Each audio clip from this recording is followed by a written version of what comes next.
The reconciliation of Iran and Saudi Arabia, a new era in the Middle East. On March 10, 2023, Iran and Saudi Arabia officially normalized relations, ending 7 years of frozen diplomacy and easing hostility after half a century. Previously, they were enemies who did not share the same sky and always sought ways to undermine each other. But after just one night, everything changed. Inside the forced handshake between Saudi Arabia and Iran was China standing alone, smiling. They were the country that achieved the most unexpected success. First of all, everyone saw that China had made every effort to reconcile the most hostile relationship in the Middle East. Previously, Iraq and France had also tried to mediate reconciliation but failed. Behind the miracle achieved, Beijing wanted to send a message to the world that although the US is a military hegemon with a presence everywhere, China is number one in diplomacy and loves peace. This not only increases their prestige on the international stage but also paints a picture of the shrinking influence of the United States. It is truly a two-pronged arrow. In addition, through successful mediation, China also proves that they have a very good relationship with both Iran and Saudi Arabia, two countries with the world's leading oil reserves. As long as these two shake hands for peace or reduce conflicts, Beijing can rest assured about stable oil imports. The path that China is taking is quite similar to that of the United States before 1979, befriending both resource-rich superpowers in the Middle East. So why did Iran and Saudi Arabia agree to reconcile? There are many strategic calculations. For Saudi Arabia, there are three direct reasons. First, trust in US allies has been shaken. From 2011 to 2014, Syria was plunged into civil war. Iran supported the government of Bashar al-Assad, president of Syria, and Saudi Arabia supported the rebels. After a period of fighting and seeing that the situation was not stable, Saudi Arabia called on the United States for support. However, the Obama administration only participated in a limited way. Although Washington later supported more enthusiastically, it was too late. Bashar al-Assad's government held firm under Iran's influence and Russia's influence. Next, in 2015, the US implemented a nuclear deal with Iran whereby Iran would gradually eliminate its nuclear program in exchange for lifting sanctions. Saudi Arabia strongly opposed this because they believed that Iran would certainly not comply and would engage in secret activities. This happened as expected. In 2018, Donald Trump's administration canceled the agreement. But anyway, once upon a time when America didn't listen left a wound for Saudi Arabia. Most recently in 2022, Houthis, an Iranian-backed force in Yemen, attacked Saudi Aramco's oil facilities causing significant damage.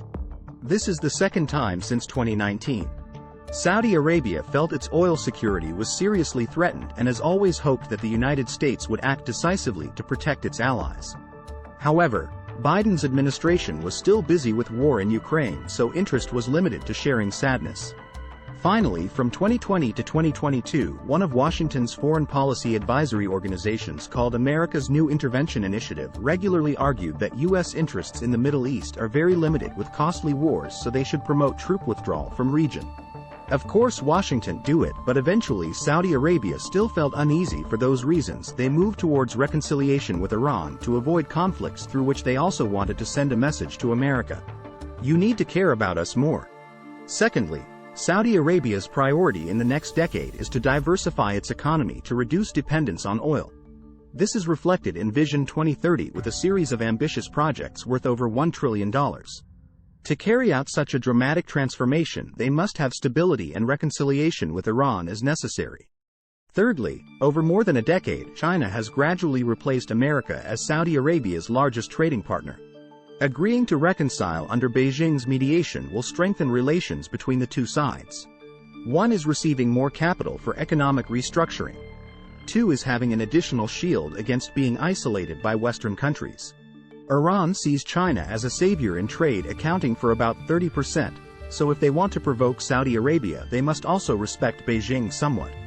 Besides, according to some current arguments, Iran is very determined to have nuclear weapons, and Saudi Arabia sees this as their most dangerous threat. Crown Prince Mohammed bin Salman once said, "If Iran develops nuclear bombs, we will follow suit as soon as possible."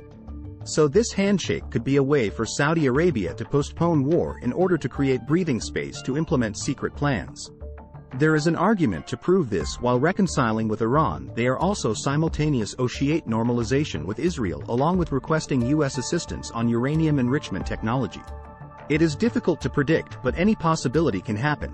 For Iran, making peace with Saudi Arabia also lies within strategic calculations. First reason: in 2022, a woman named Mahsa Amini was arrested and beaten by Iranian police for not wearing a headscarf, leading to death. After that, a large-scale, unprecedented wave of protests took place. Hundreds of thousands of people took to the streets to protest the mandatory wearing of headscarves and demanded greater freedom and democracy. It is not accidental that this happened. Iran's security agency is convinced that Saudi Arabia is the force behind it. They have pumped money to sponsor an international Persian-language television station based in London. This program has been highly effective in influencing the Iranian public and affecting protests since 2019. So to reduce chaos in the country, Iran had to sit down at the negotiating table with Saudi Arabia. Accordingly, both sides pledged to reduce support for each other's opposition groups.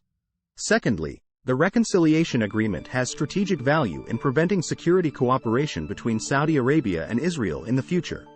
Although currently Iran's two enemies have not yet agreed to normalize relations, but once that happens, it will lead to a powerful alliance that makes Iran unable to sleep. Therefore, restoring diplomatic relations with Saudi Arabia is a beneficial calculation for later. If Israel wants to jump in, it will be difficult because under the conditions of reconciliation there are principles of non-intervention and mutual respect for sovereignty. Iran can rely on this to prevent Saudi Arabia from forming an external security alliance against them. According to statements from some Israeli officials, Saudi Arabia's normalization with Iran has cast a shadow over a possible alliance between the two countries in the future. Thirdly, the Islamic Republic sees China's participation in Gulf security issues as a stage of de-Americanizing regional order.